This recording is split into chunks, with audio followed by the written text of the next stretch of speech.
আমন চাষে ব্যস্ত সময় পার করছেন কুড়িগ্রামের কৃষকরা। এতে লক্ষ্যমাত্রা অর্জনে কৃষকদের নানা পরামর্শের পাশাপাশি সহায়তা দেওয়া হচ্ছে বলে জানিয়েছেন কৃষি বিভাগ। কুড়িগ্রাম প্রতিনিধি মিজানুর রহমানের রিপোর্ট, জানাচ্ছেন তানিয়া আহমদ। কেসারেন শেকড় থেকে শিখরে।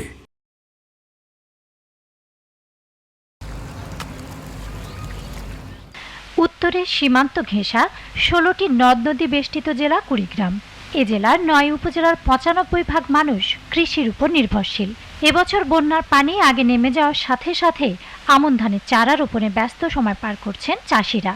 একই জমিতে একাধিক ফসল আবাদের লক্ষ্যে আগাম জাতের ধান রোপণ করছেন চাষিরা।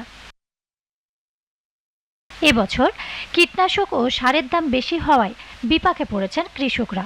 তবে প্রয়োজনীয় সার ও কীটনাশকের দাম কমানোর দাবি তাদের। এবার আমরা আগাম ধান লাগাচ্ছি, যদি ফসল ভালো হয় লাভবান ইনশাআল্লাহ। আমরা কৃষক লোক, আমরা লাগাচ্ছি।